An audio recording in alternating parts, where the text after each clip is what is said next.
నా ప్రియమైన భారతదేశంలో ఉన్న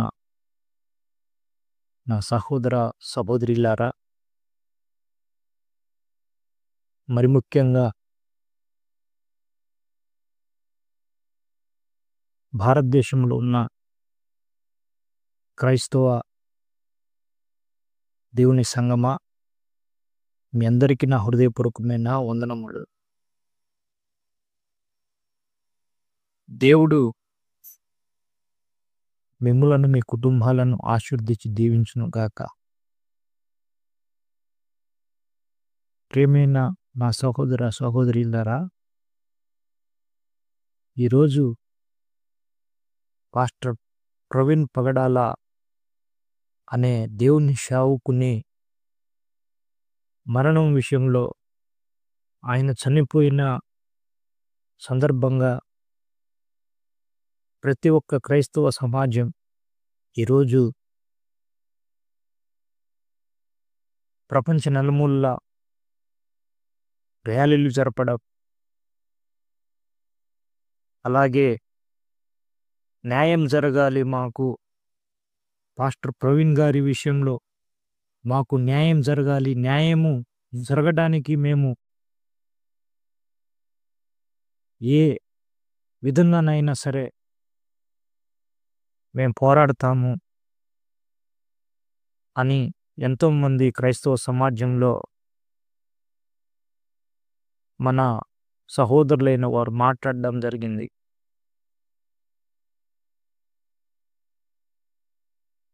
ఆ మాట్లాడే క్రమంలో కొంతమంది సహోదరులైతే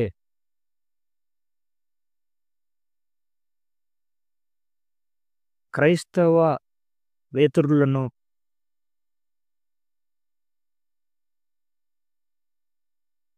క్రైస్తవేతరులు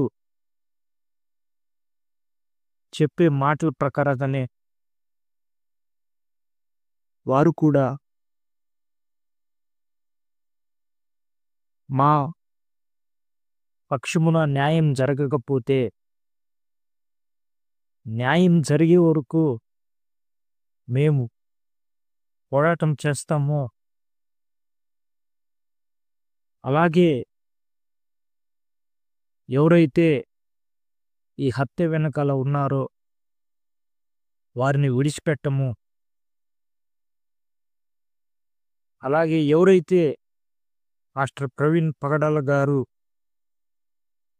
బ్రతికున్నప్పుడు ఆయన మీద వ్యతిరేకంగా మాట్లాడిన వారు ఉన్నారో, అలాగే ఆయన చనిపోయిన తర్వాత కొంతమంది క్రైస్తవేతరులు సహోదర సహోదరులు ఆయన చనిపోయిన సందర్భాన్ని ఎంతో ఎటకారముగా, ఎంతో బాధ కలిగించే విధంగా, ఎంతో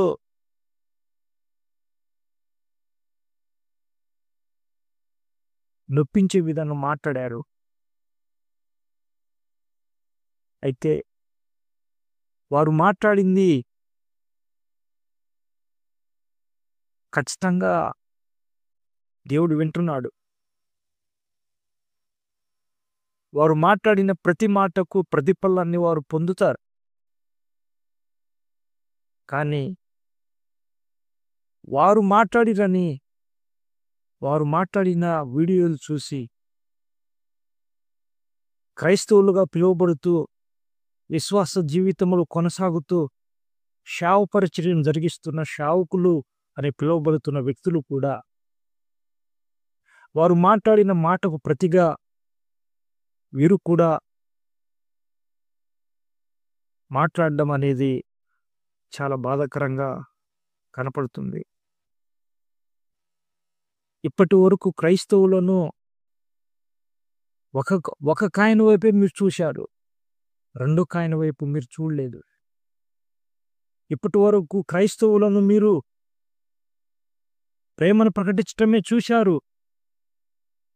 ఇక మీదట క్రైస్తవుల సత్తా ఏందో చాటుతాం.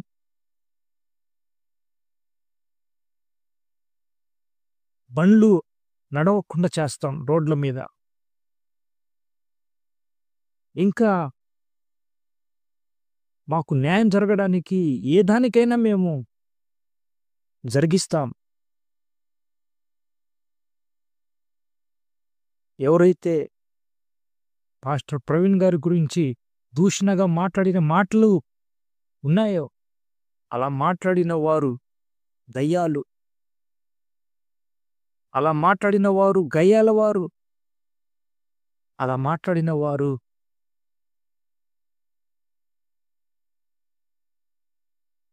అని శావుకులైన వారు కూడా మాట్లాడడం జరుగుతుంది. ఇంకా పలు విధాలుగా మేము గనక ఒక్కసారి బైబిల్ పక్కన పెడితే, ఒక్కసారి యేసుక్రీస్తు ప్రభువారిని పక్కన పెడితే, గతంలో మేమేంటో తెలుసా? మేము రౌడీలం. గతంలో మేము ఎలా ఉండేవాళ్ళమో తెలుసా? మేము కత్తులు పట్టుకున్నవారం. గతంలో మేము ఎలా ఉండేవారమో తెలుసా అని వారు కూడా అనకూడని మాటలు, బూతులు కలిపి ఈ మన భారతదేశంలో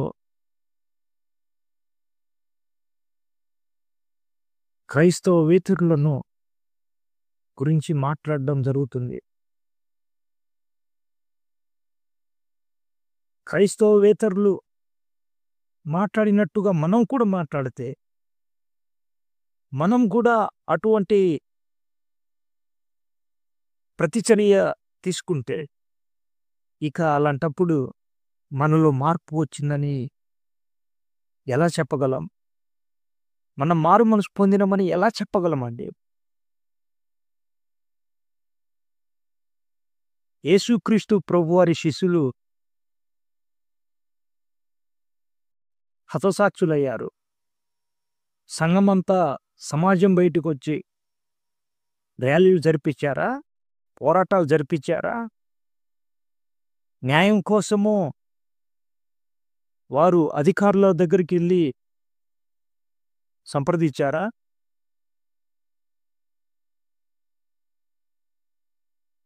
అపోస్తలుడైన పేతురు గారిని చెరసాల్లో వేసినప్పుడు సంఘమంతా వెళ్ళి ర్యాలీలు జరిపించారా అండి? పోరాటానికి దిగారా? ఏం చేశారండి?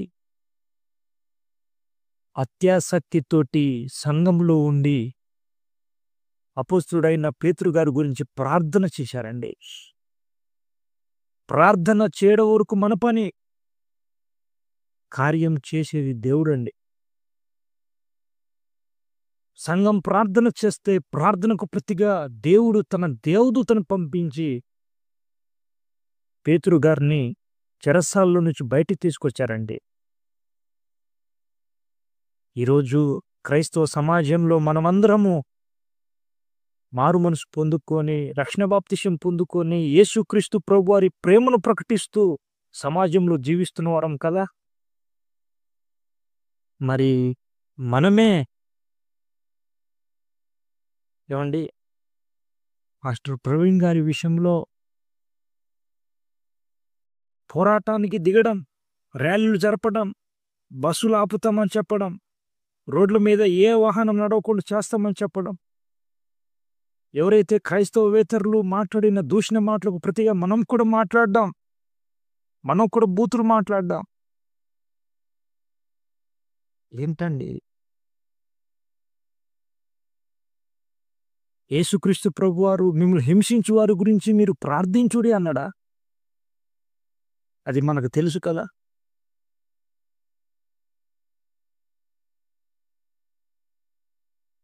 మిమ్మల్ని ద్వేషించు వారిని ప్రేమించుడి అన్నాడా అండి? మీ శత్రులను మీరు ప్రేమించుడి, ప్రతి కష్టమును సహించండి, ఓర్పు కలిగి ఉండుడి, ప్రతి విషయమునందు ప్రార్థన విజ్ఞాపముల ద్వారా మీ చింతను నాకు తెలియచేయుడి అన్నాడండి ఆయన. ప్రతి సమస్యకు పరిష్కారము ప్రార్థన ఒక్కటే.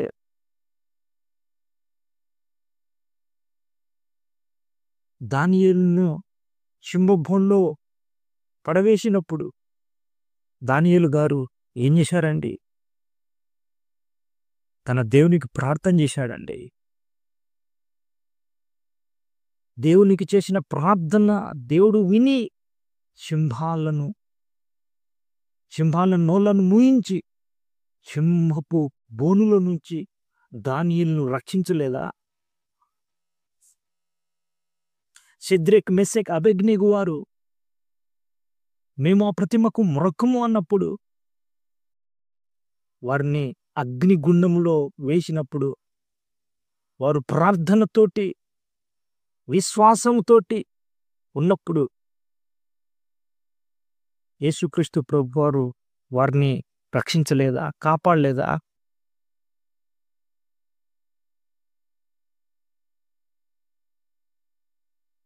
ఏమండి,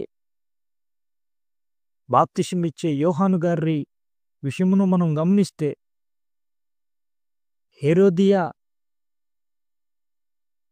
హేరోదు రాజును యోహాను తల నాకు కావాలని తన కూతురు ద్వారా సమాచారం పంపిస్తే తన కూతురు వెళ్ళి హేరోదు రాజును యోహాను తలను నాకు ఇవ్వమని అడిగినప్పుడు హేరోదు రాజు యోహాను తలను గొట్టించి అల్లెంలో పెట్టించి హేరోదియ దగ్గరికి తీసుకునే రాలేదా? ఆ సమాచారము తెలుసుకున్న శిశులు యేసుక్రీస్తు ప్రభువారి దగ్గరికి యోహాను శిశులు వెళ్ళి యేసుక్రీస్తు ప్రభువారికి చెప్పారు కదండి, అయ్యా యోహాను తలను ఇలా తెగ నరికారయ్యా అని. అన్నప్పుడు యేసుక్రీస్తు ప్రభువారు స్పందించారా? యేసుక్రీస్తు ప్రభువారు దాని విషయంలో ఆ రాజుల దగ్గరికి వెళ్ళి ప్రశ్నించారా? యేసుక్రీస్తు ప్రభువారు చేసింది ఏంటో తెలుసా? ప్రార్థన. యేసుక్రీస్తు ప్రభువారు క్రైస్తవులముగా మనకు నేర్పించింది ఏంటో తెలుసా? ప్రతి విషయమునందు మన చింత ఆయనకు తెలియచేయాలి. ఎలా? ప్రార్థన ద్వారా. ఈరోజు మనం ఏం చేస్తున్నామండి? కొన్ని యూట్యూబ్లో క్రైస్తవులు అని పిలువబడుతున్న వ్యక్తులు మాట్లాడిన మాటలు వింటుంటే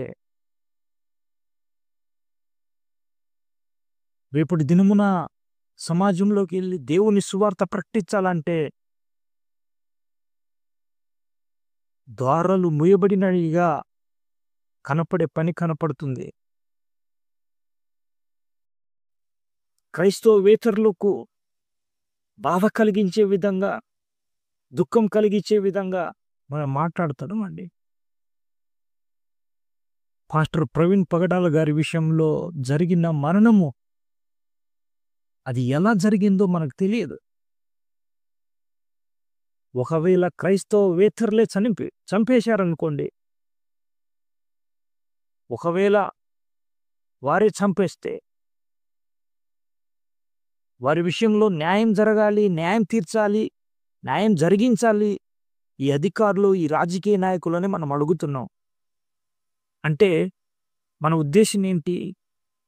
న్యాయం జరగడం అంటే ఏంటండి?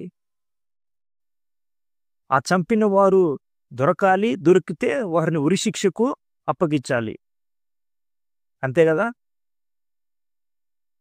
దానికి బదులుగా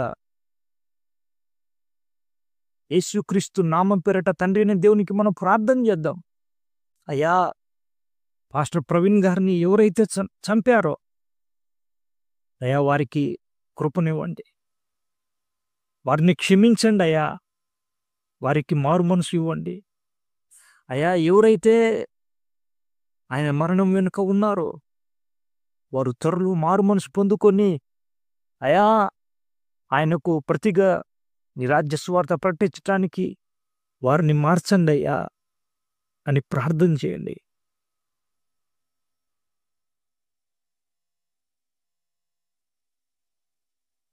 స్టెఫెన్ గారు చనిపోతూ రాళ్ళతో కొట్టిన వారిని గురించి చెప్పిన మాట, చేసిన ప్రార్థన ఏమిటండి? తండ్రి, వీరిని క్షమించు అన్నాడండి.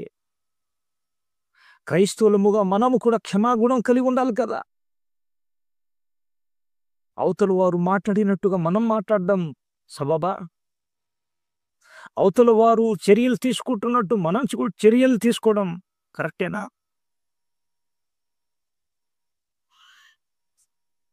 క్రైస్తవులమైన మేము ఓట్లేయకపోతే మీరు ఎలా రాజకీయ నాయకులు అవుతారు, ఎలా అధికారులు అవుతారని మనం అడుగుతున్నామే. రాజులను అధికారులను నియమించేది ఎవరండి? దేవుడండి. ఏమండి, ఇప్పుడు నడుస్తున్న ప్రభుత్వాన్ని నియమించింది దేవుడు కాదా? మనిషి జ్ఞానముతోటి మనిషి ఒక అధికారి కాగలడా? ఒక రాజకీయ నాయకుడు కాగలడా అండి? రాజులను రాజకీయ నాయకులను నియమించింది దేవుడండి. ఆయనకు మరుగుగా ఈ భూమి మీద ఏది జరగదు. ప్రతి చర్యను గమనిస్తున్నాడు ఆయన. ప్రతి చర్యను చూస్తున్నాడు ఆయన.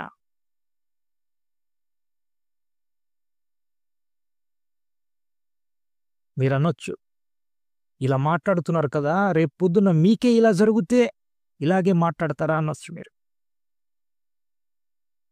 ఆల్రెడీ యేసుక్రీస్తు ప్రభువారి కొరకు చనిపోవడానికి కూడా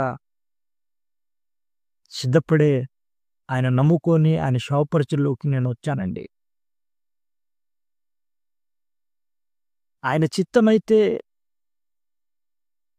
నేను హతసాక్షి అవ్వడానికి సిద్ధమే. నా మరణము ఎలా జరుగుతుందో, ఏ రకం ఉంటుందో ఆయనకే తెలుసు. ఆయన చిత్తమే జరగాలండి నా పట్ల.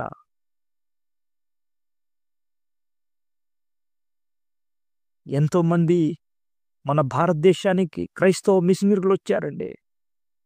వారు హతసాక్షులయ్యారు. వారి విషయంలో మనం ఏం చేయగలిగినామండి? ప్రార్థనే కదా.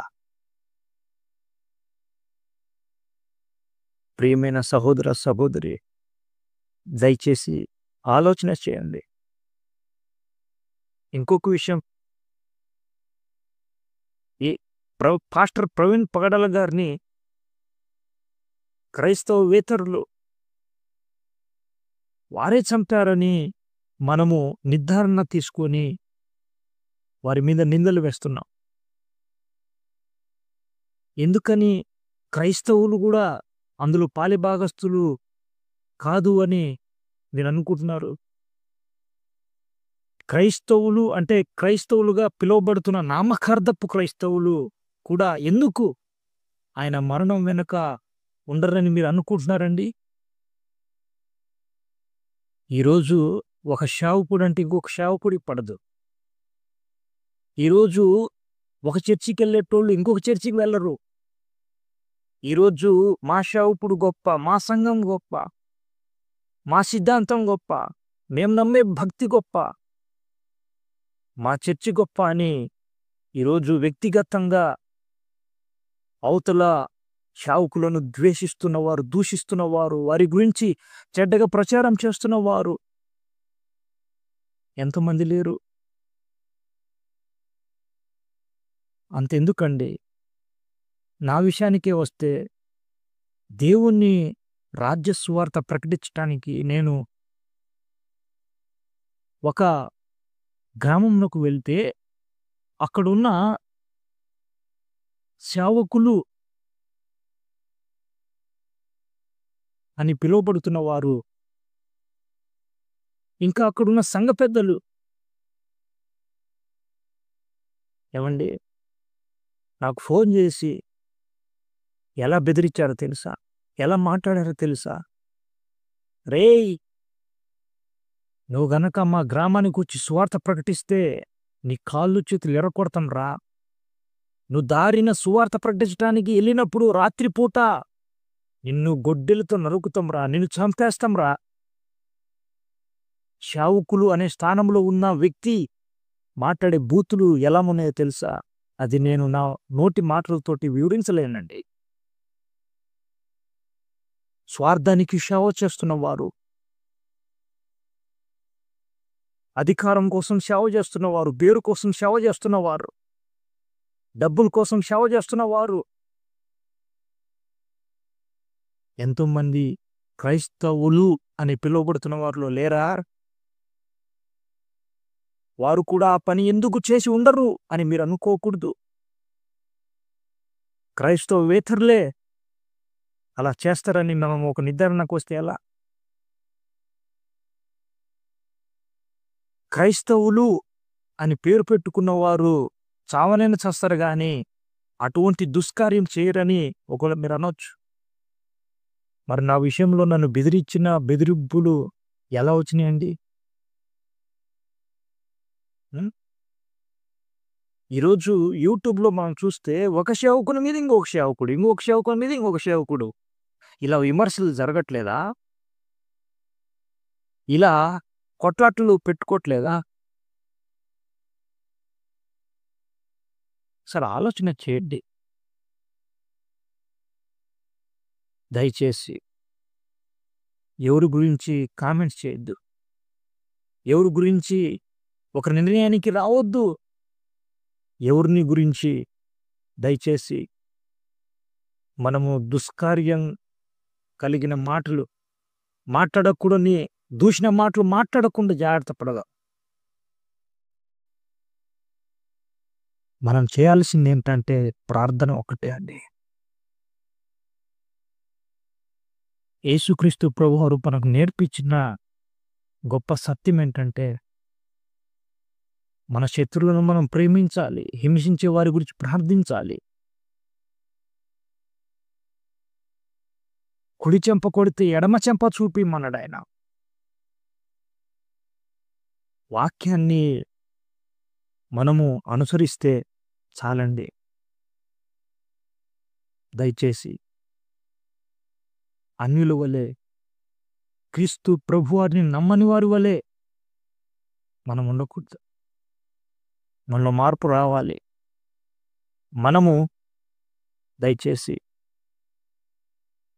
ఈ భూమి మీద ఉన్న ఏ సహోదర సహోదరిని దూషించకూడదు. ప్రతి ఒక్కరిని గౌరవిద్దాం, ప్రతి ఒక్కరిని ప్రేమిద్దాం, ప్రతి ఒక్కరికి మన యేసుక్రీస్తు ప్రభువారి ప్రేమను ప్రకటిద్దాం. దయచేసి ఆలోచన చేయండి.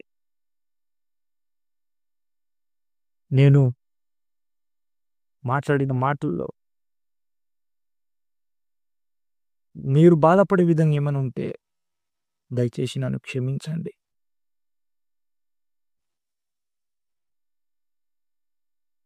మీరు ఈ మాటలు విని యేసుక్రీస్తు ప్రభువారికి మహిమకరంగా పాస్టర్ ప్రవీణ్ గారి గురించి మనం ప్రార్థన చేద్దామండి. ఆయనను ఎవరైతే కొట్టారో, ఎవరైతే ఆయనను చంపడానికి ప్రయత్నించారో, చంపారో, వారు ఎక్కడున్నా సరే మారు మనసు పొందే విధంగా, వారికి పశ్చాత్తాపం కలిగే విధంగా, వారంతటా వారే మేమే ఆయనను చంపాం అని ఒప్పుకొని దేవుని కొరకు వారిని వారు సమర్పించుకొని పాస్టర్ ప్రవీణ్ పగడాల గారికి ప్రతిగా వారు దేవుని రాజ్య సువార్త ప్రకటించినట్లు మనం ప్రార్థన చేద్దాం. అధికారుల గురించి, రాజకీయ నాయకుల గురించి, మన భారతదేశంలో ఉన్న క్రైస్తవేతరుల గురించి, సాతానుడు ప్రవేశపెట్టిన ప్రతి విధమైన అరాచకాన్ని మనం ప్రార్థనలో పెడితే, ప్రార్థన చేయడం మన బాధ్యత, యుద్ధం చేసేది దేవుని బాధ్యత. కాబట్టి అలాంటి జీవితం మనం బ్రతుకుదాం. అట్టి కృప దేవుడు మనకు అనుగ్రహించును గాక. ఆమేన్. మీ అందరికీ నా హృదయపూర్వకమైన వందనములు. సెలవు.